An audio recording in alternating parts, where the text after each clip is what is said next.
Ladies and gentlemen, welcome back to the official Nothing About Games podcast. I'm your host, Matt, and today I am joined by Mike. Hey, how's it going? So, Mike, where's Marcus? He's currently unavailable at the moment. He literally can't walk.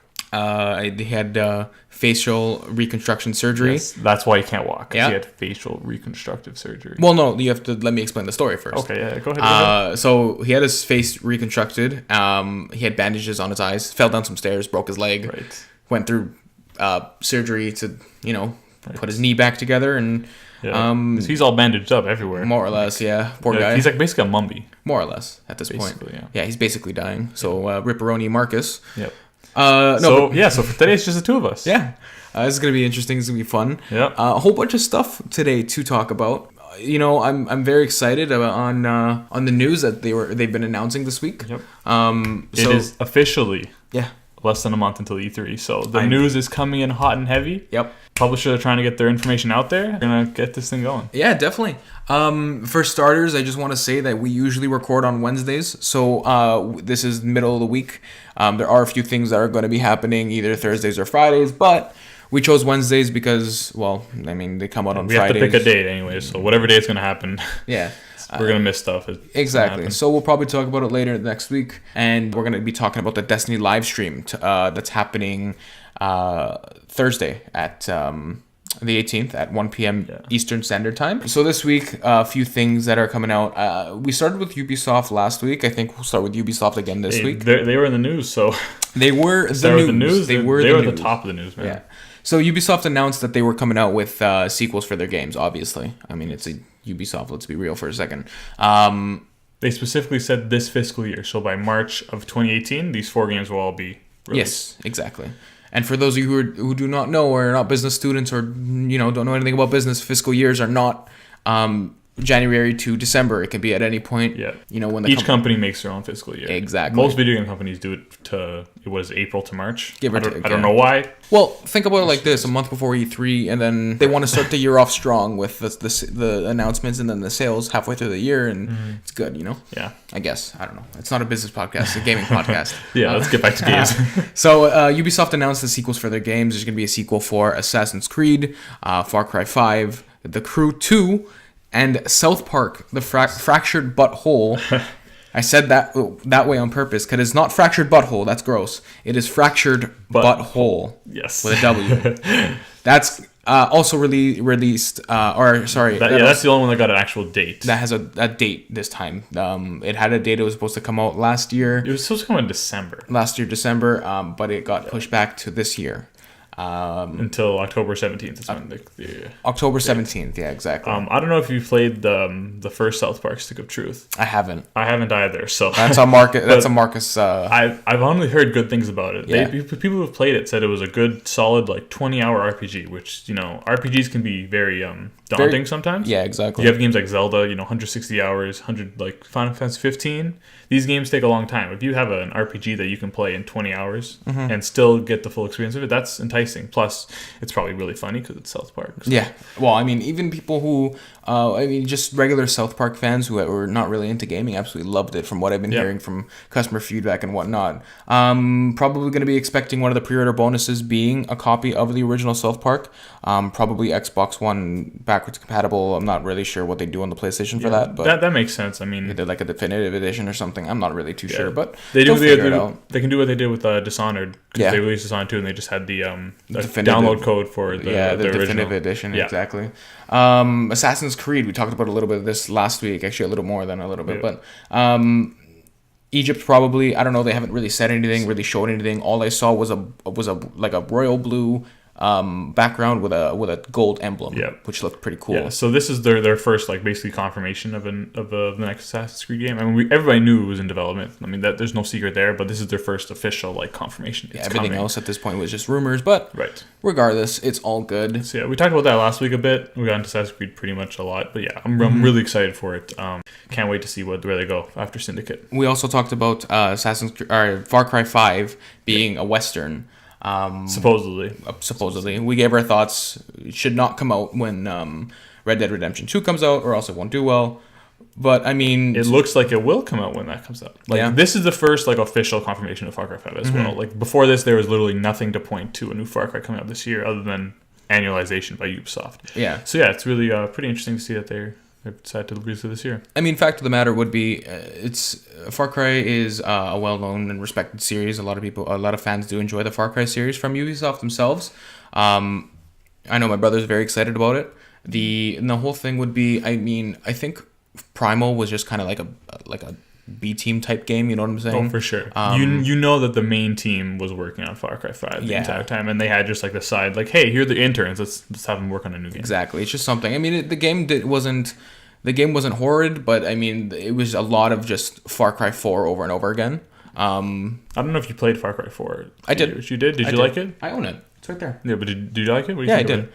Overall, it was okay. I did enjoy Far Cry 3 a little better, but I mean, that's just me. The only Far Cry game I ever played was 4, and I only played like 3 hours of it before I got super bored. Like, I don't know what it was about the game, but I was not having fun. My brother enjoyed it. My brother absolutely fell in love with it. He played hours upon hours of it, and every time I, see him playing his PlayStation, which he never really does anymore, he sitting there playing Far Cry, and I'm like, oh, okay, that's cool. One of the main things I remember I didn't like about Far Cry 4 was like the first-person action-adventure kind of thing. Like, in my opinion, if you're playing an action-adventure game, it shouldn't be first-person. Those two things just don't mix to me. But you like Dishonored.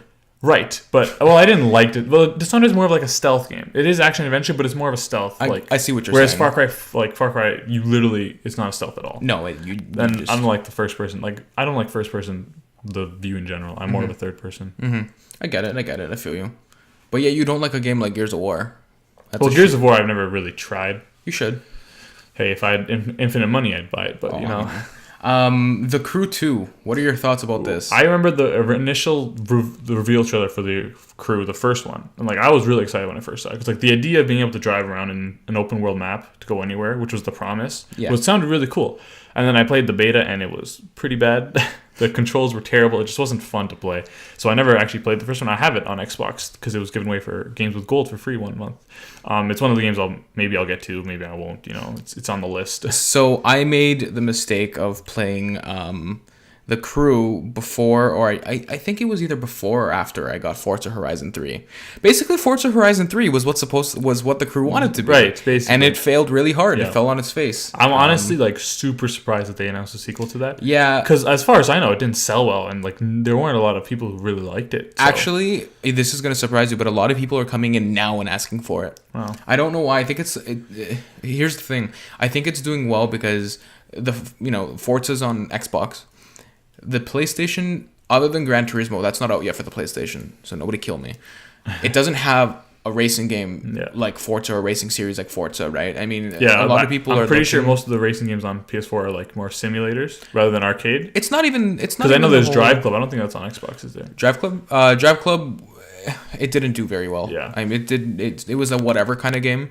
Other than that, I mean, people want something new, something to play with their friends. So people come in all the time asking for the Crew.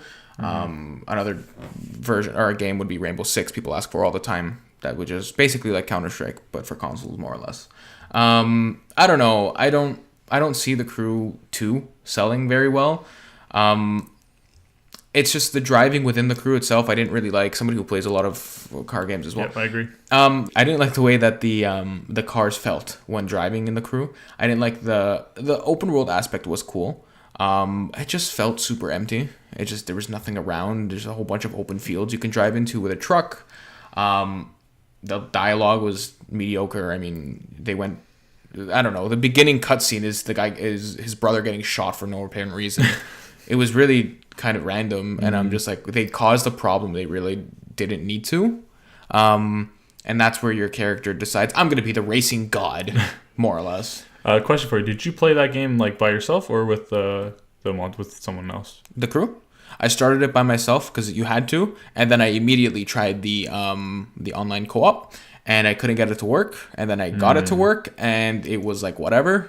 Because Because I remember seeing that a lot of people saying that the Crew is a decent game if you're playing it with other people, but it's terrible if you're playing it yourself. That's what I remember thinking at the time. Yeah. When I decided not to buy it when it came out. That's what a lot of people said. I don't know. I was excited about it. I mean, you and me both were excited about it when this game first appeared. But I don't know. If you really want a racing game, you may as well buy Forza Horizon 3, which does the same thing. The single player is fantastic. It's very simple, but at the same time, it's a racing game. It's supposed to be simple. And then the multiplayer is very seamless and honestly, they did a fantastic job with it. I jump into games still with my cousin and whatnot. We sit and play Forza together, I'm pulling up in my Genesis Coupe. He's pulling up in his Nissan GTR, and we're just cruising down the road, It's fine. Playing the Crew in real life. Oh, nice. Not the Crew, Forza. Oh, right. Whatever. Same What thing. do you mean? It's fine. We tried. South Park, a lot of people are excited about it. To be honest with you, I want it to come out. I want to play it. I want to try it. I want, I don't know, it looks super funny, and I want to give it a try. I love South Park. Whenever I see snippets of it or whatever scrolling through Facebook, I absolutely adore watching it. So, I mean, and you can, like you said before, you can only expect great things. Yeah. So I mean, I don't know if I'm going to pick it up yet, but that's a decision I'll definitely make down the line. I won't pick it up right away. It's going to be one of those. Hey, you said that about Injustice 2, buddy. So I did say that about Injustice 2. A little foreshadowing there. Yeah, I did say that about Injustice 2. We'll get into that a little later. Is the reason as to why I did end up picking it up right away, and the reason as to and how I like it and whatnot. We'll get to that a little later in the podcast. But first, more news. So I know Mike is super excited about it, so I'm going to skip the second bullet point here. Zelda apparently is coming to mobile phones. This was actually reported by the Wall Street Journal. That's random. Right? Yeah. They also reported a couple months ago about a Zelda TV show produced by Netflix that hasn't come to fruition yet. So people kind of saw this and was like, oh, it's another Zelda TV show thing. But I obviously think this is real. I mean, the fact that Zelda it's Nintendo's second biggest franchise. It is undebatable. You can't say anything about that. So the fact that they're going to bring it to mobile it makes sense, especially after how well received Breath of the Wild was. People are high on Zelda right now. Top 3. Yeah. I don't know what they're going to do. This game has to be so simplistic in what it is, and Zelda isn't simplistic in the slightest. I'm going to be real for a second. I mean, unless they brought like old emulators and stuff, and you can play the old games on your phone. No, they won't do that. I know they won't, but I don't see how they can produce a game. Yeah, I was thinking about this too. Like, it doesn't make any sense to me. What are they gonna do? A concept like Pokemon Go with the whole virtual reality thing, or augmented reality, or something like that, kind of died for a lot of people. I'm emphasizing that on purpose because it did very well for itself within the first month, and then it died. It's still again. doing pretty well, even though it died. Like, it's still. Yeah, I don't know what's going on with that, but I mean, I don't know how they're gonna do it. I'm just excited to see what they're gonna do. So.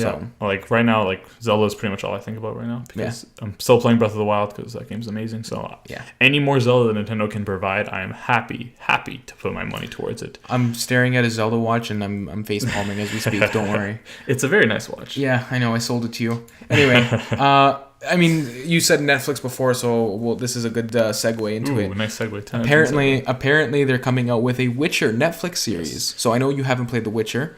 Nor do I care about The Witcher, so... It is a very, very long RPG, just like Zelda. It was fantastic. One of the better games on the systems themselves. Witcher 3, you're talking about. Witcher 3, yeah. I'm very excited to see what was going on. I absolutely love the story, the environment, the characters, everything. Everything about it was gorgeous and very well done, well written. So I'm very excited to see how they're going to adapt that to a TV show or something we can watch. Maybe, I don't know. So, for example, like my opinion for something like Game of Thrones, right?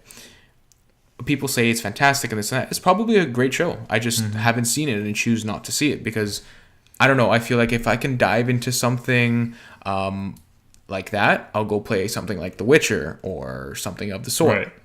So I don't know if I'm going to watch it or not. That's you know what I'm saying? It kind of dives into that category. But video game... adaptations in movie and TV shows don't exactly have the best track record. We talked about Assassin's Creed a little bit last week, but like there were the Tomb Raider movies, which nobody liked. There was like so many other video game adaptations that just aren't good. So you always have to look at this and treat it with a major grain of salt because you never know what's going to happen. Who's producing it? I'm not sure if Netflix is actually doing it or if it's another company. I think it's going to be a Netflix exclusive. I'm not too sure myself. Yeah. I don't know. But even Netflix is not immune to making bad TV shows. So, I mean, we'll have to wait and see on this. I don't know. I'm not exactly excited for it, but if people say good things about it when it comes out, I'll definitely check it out. Yeah, definitely. Okay, so let's move on to the Sonic Forces announcement. So apparently you can create your own custom character. Yeah, which is, I mean, it's cool if people like that. I mean, I'm not really into Sonic. I kind of was interested in it when they first announced Forces, but I'm more interested in Mania right now. I'm probably gonna pick up Sonic Mania when that comes out. Yeah. And if I like that, then maybe Sonic Forces can get my attention as well. But it looked cool. You can create your own character. I think 4 or 5 different character choices. Full customization as to what it looks like, what it does, etc., etc. Just something to mention because it looked very, very interesting. Yeah, I'm sure longtime Sonic fans are very excited about this, but seeing as how neither of us are, it's kind of something we can just only mention. Yeah. Our last piece of news today is going to be on Overwatch. Overwatch has been hitting it's going to be hitting its 1-year anniversary this May the 23rd. Because of this, they're re-releasing the game itself as the Overwatch Anniversary Edition, and they're going to be releasing the event. No word about what it is yet, but all we know is that all of the things that you purchased before when you bought the Origins Edition, so the skins, the other Blizzard items, and whatever, you're going to be able to get in loot boxes, as well as, I believe, did you read Blackwatch? Yeah, the Blackwatch race, what's it called? Skin. Yeah, as well. So there are going to be other opportunities for you to get these skins again, and the game itself will be re-releasing to the public. Yes, so I'm super excited for the anniversary event. I mean, every time like Overwatch comes out with an event, I always jump back in. It happens every time. It happened with the the Chinese New Year event, and there was another one just recently. The Uprising event. Uprising event. Yeah. Every time they do this, Blizzard releases a new event. I have to go in and play, even not for a lot, maybe 5-10 hours, but I still go back in and play. So I'm definitely gonna get back into Overwatch just to check it out, see what's going on. Exactly. It's one of those games that you can do that where you can just kind of jump back at any point. Overall, the game is great. I just find that the community is well, especially on PC, it's quite toxic. So it's a little bit of a turn-off, to be quite honest with you. When I first started playing, I would listen to the mic people playing with people online, and now I just turn it off and I just enjoy the game for what it is. Even when I'm playing competitive, because like it's not worth it. I understand that people say that you need to communicate in order to win, and that's fine. But like I'd rather enjoy myself than win. Yeah, exactly. And if it takes to turn off my mic in order to enjoy myself, that's what I'm going to do. Exactly. I mean, I always play video games for fun. I absolutely love the competitive scene. I think I've said this previously, but when you got to take a break for a second and just enjoy yourself, it's the best point. Right? Yeah.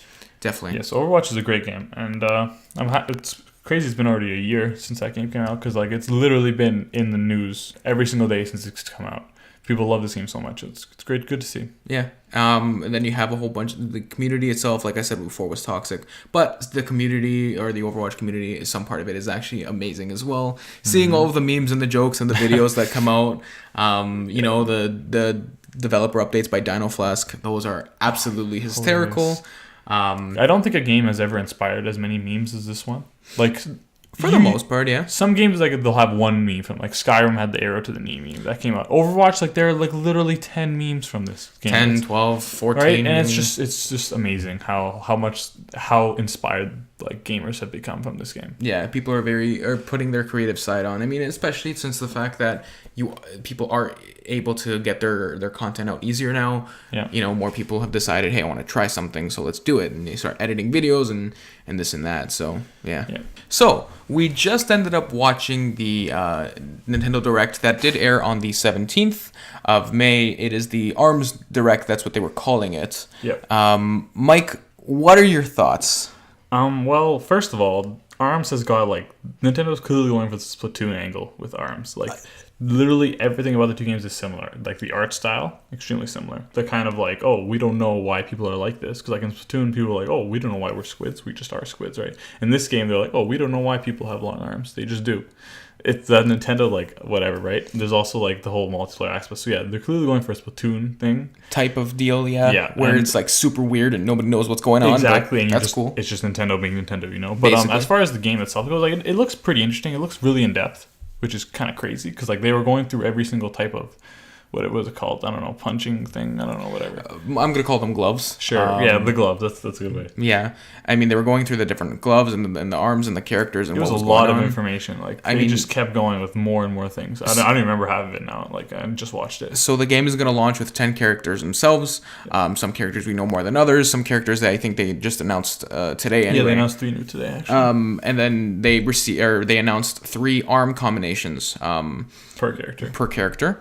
They announced 7 different abilities that each glove can have. They're just elements and whatnot. Yeah, it's pretty in depth. I mean, they seem to have put a lot of thought into it. Like it's not just like a kind of smash, like press A to punch someone. It's more in depth than that. You have to actually think about what you're doing and to try and combat the other person. So here's where I'm going to stop you. Smash is very in depth. No, but I'm saying like there's no elements in Smash. You know what I'm saying? Like you can counter somebody, but like in this game, it's probably easier to counter someone if you have an element of the opposite attribute. You're gonna get so much flack for that statement. You're on your own. Yeah, for sure. It's okay. I'm not defending him. I'm just saying. Hey, Smash is a good game, but it's meh. Okay. Anyway, great. Now this video is gonna get taken down. Our video. Nintendo's gonna hear that and be like, definitely. No, not allowed. Nope. Overall, ARMS looks very interesting. The playtest. What do they call it? The punch test? Yeah, the global test punch. Yeah, that's it. Global test punch. Honestly, I'm super glad they decided to do that, like what they did with Splatoon as well, because it's just a great way to get people to play it. Like, I remember when the initial Splatoon was first announced, I had the exact same reaction that I had to ARMS. Like, oh, it looks okay, but like I'm not going to get it first day. Yeah. When I tried it, though, it was like, wow, this game seems really fun. And then I ended up buying Splatoon day 1. So maybe that same thing happens for ARMS. I'm definitely going to try it out when they do that test fire or test punch. Yeah, I'm going to be totally honest. I was never sold on ARMS. Yeah, I'm not sold on it yet either, but that's why you have to play the game first. That's why this is a great opportunity. Definitely something I need to play. The dates go from the 27th of May to June 4th. Yep. So that's going to be something to look forward to. Definitely, we're probably going to see something a little extra at E3. Probably try the game out there, see what's going on. That'd be great. The last thing they said about ARMS is that they announced that it's going to be like extended DLC, that free DLC. Yeah, so I'm super excited just to hear the fact of free DLC. Yeah. We live in a day and age where you more or less have to pay for every single expansion known to man. But I mean, ARMS is a new IP. You can see as to why they're going for the free modes. I would not be surprised, for example, if they said, hey, all of Splatoon 2's DLC, it's probably going to have a Season's Pass, just like Breath of the Wild we see. I mean, Mario Kart 8 Deluxe doesn't count, considering it was technically a $79.99 DLC Game of the Year edition, if you want to put it that way. Yeah, that was more of like a collection of everything. A collection of, yeah. But with ARMS, they're doing the same thing they did with the Splatoon. Again, another similar to Splatoon with the free DLC. Because the first one had a whole bunch of free DLC. Like I think it had like something like 10 maps that came out after for free. So I mean, if they do that with ARMS, I mean, it can't hurt them. I don't think. Right. I don't know. Overall, it looks interesting. It's probably something that we will talk about in later podcasts after we try it and see what's going on. We would love to absolutely hear your guys's. We would absolutely love to hear your opinions on the matters. Send us any opinions, questions, concerns at, as always mentioned, nothingboutgamespodcast@gmail.com. Yep. Send it in to us. We'll read them out, and then we'll try to answer your questions as best as we possibly can. The last thing from that direct that they talked about was the Splatoon 2 single-player trailer, basically, which, I don't know about you, but that looked amazing. I mean, it was super random to me, considering I've never played the first one. I had no idea what was happening. Right. All I saw was, the character had a P90 in his hand. He was gonna rush B.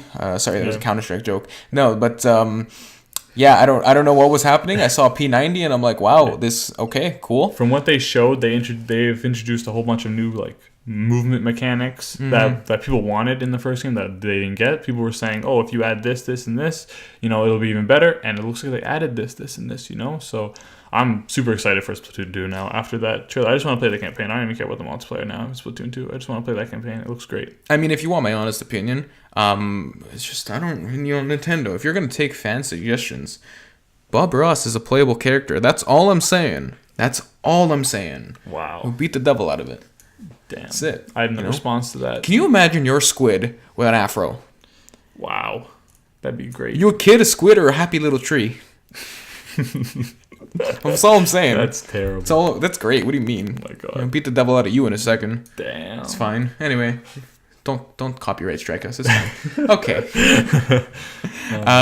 Yeah, so we got a little extra time left. I think we should dedicate the next few minutes to games that have just recently come out. So again, it is Wednesday, so games usually come out on Tuesdays. Yesterday we saw The Surge come out, Akiba's Beat for the PlayStation 4 and the PlayStation Vita. The Surge being a Dark Souls-esque type game for both systems as well. And we have the most anticipated game that came out yesterday, being Injustice 2. So earlier in the podcast, we mentioned that I personally don't play fighting games. I don't enjoy them for the most part because of the fact that I am not good at them. Mike feels the same way. Smash Brothers is something to play casually, but overall we suck. End of story. I did end up picking up Injustice 2. And traded in a whole bunch of stuff. Didn't actually end up paying for it, which is a bonus considering why would pay for a game that if I don't like, I shouldn't bother keeping it either. You're so a it's walking fine. advertisement for EB Games over here. I didn't say EB Games once, but now I said it. Actually, you said it twice. So I mean, EBGames.ca. You can check out their trade promotions. I don't know. What do you want? So yeah, back to Injustice 2. Regardless, overall, I played Injustice 2 yesterday when it first launched. I ended up playing the campaign with Mike. Yeah, we were playing it right before we recorded. Got a couple hours in. It was pretty good. Yeah, overall, I was really enjoying myself.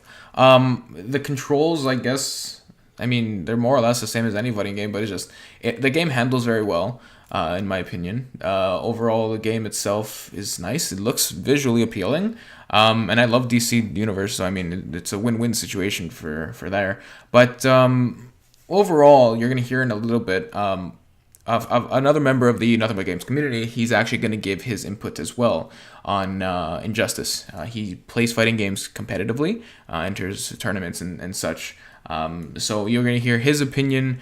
He's going to go into more detail for those of you who are in the fighting game community as well. Just generally, he's going to go through a whole bunch of different topics regarding it anyway.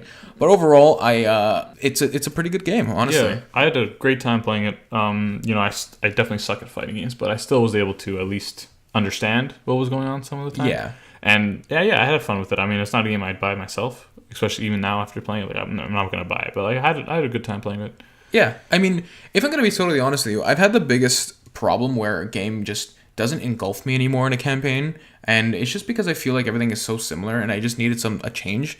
A fighting game is a change. It's something that you sit there and watch, and then you fight and you experience what's going on. But for overall, I'm drawn to figure out what happened. Like that campaign was pretty cool. Like yeah. I was actually interested in that. Might go home and watch it myself actually. I mean. Or you can just tune in to twitch.tv/NightmareMC and I might stream it. I'm just saying. Wow, good plug there. That was Thanks. a 10 out of 10 plug. Thanks. I mean, got all the good heroes and villains back.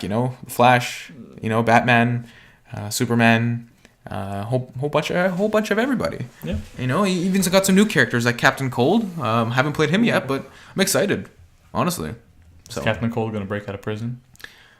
What? Do you get that? No. The actors from Prison Break. Oh, okay.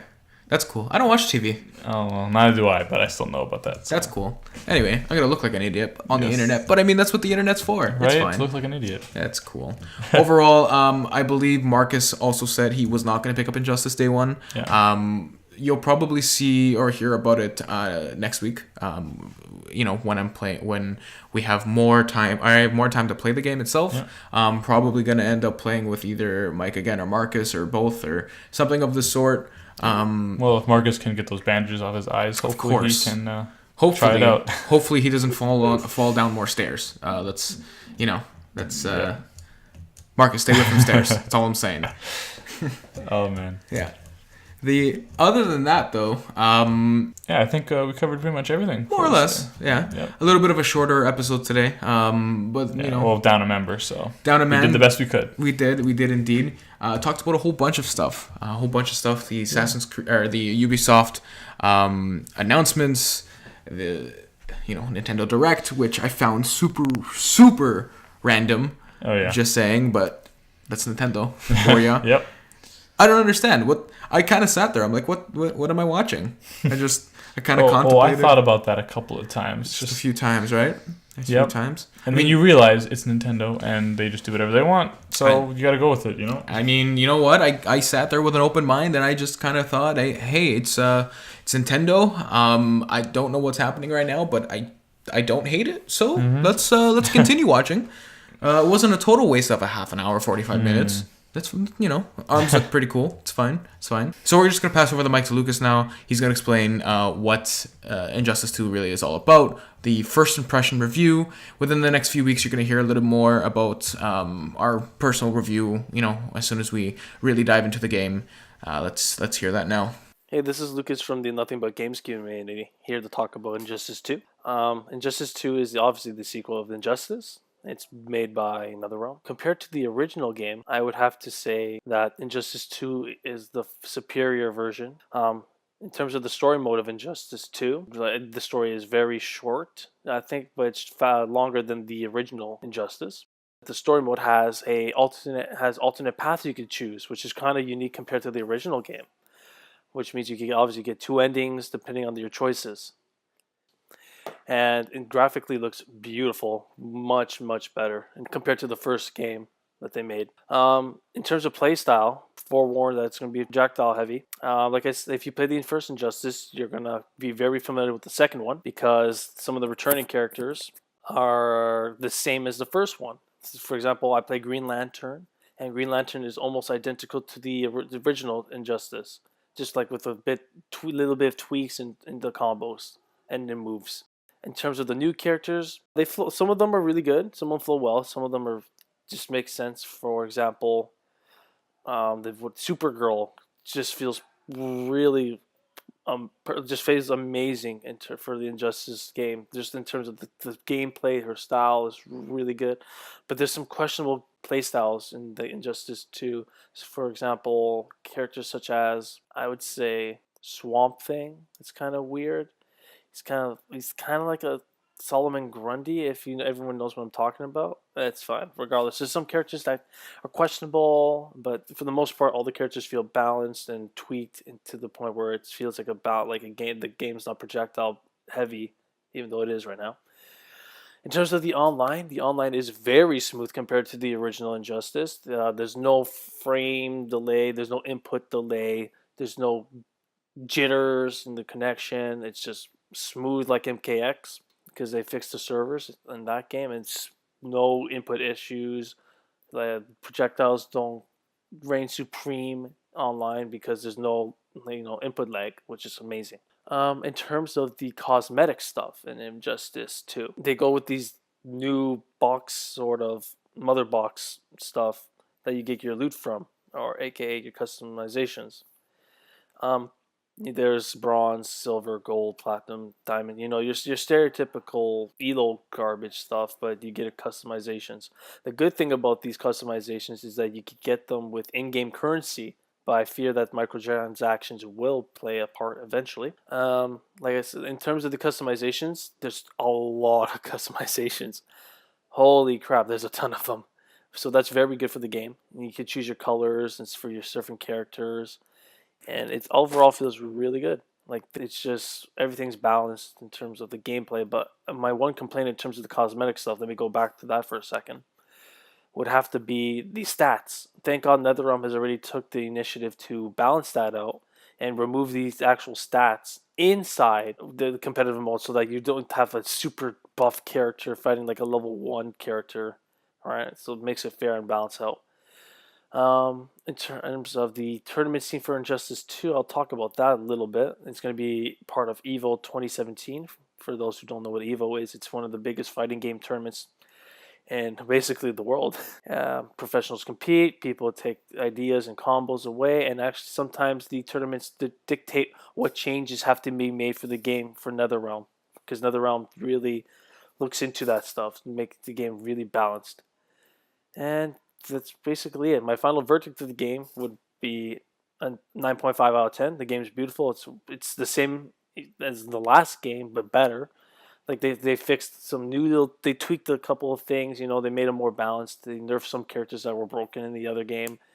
They brought back returning characters. The DLC they already announced, which is amazing. They brought Starfire, Sub-Zero, and Red Hood. So can't wait to see what those characters are all about. Darkseid came out for the pre-order bonus. He's again a zoner. I won't explain what that is. You could look that up. And overall, the game is much better than the original, by far. The only thing is there's some questionable choices with the roster. Like Poison Ivy is a character. I don't think that was a good idea. Swamp Thing, yeah, another weird one. And even though Joker's iconic, I don't think he should have been a part of this one because he died in the first Injustice. And why bring him back? Because he had like no part in the story. I'm not going to spoil the story for you, but he literally has no point in the game. But I guess he was a fan favorite, and he was a fan. Yeah, it's fine. Anyways, it's a good game. Recommend it. All right. Have a good one, guys. Thank you so much for your opinions and topics, Lucas. Yeah, that was great. Yes, definitely. So that's going to probably wrap it up for us now. Guys, thank you so much for listening as usual. You can check us out on iTunes, SoundCloud, follow us on Twitter. Yeah. At MBG Community. Yep. Everything will be in the description. Like I said before, if you want to send your comments, concerns, questions to us, email us at nothingbutgamespodcast@gmail.com. We'll be more than happy to answer any of your questions that you may have. Awesome. Thank you so much, guys. All right. Thanks, guys. Take care. Have a wonderful rest of your week, and enjoy your weekend.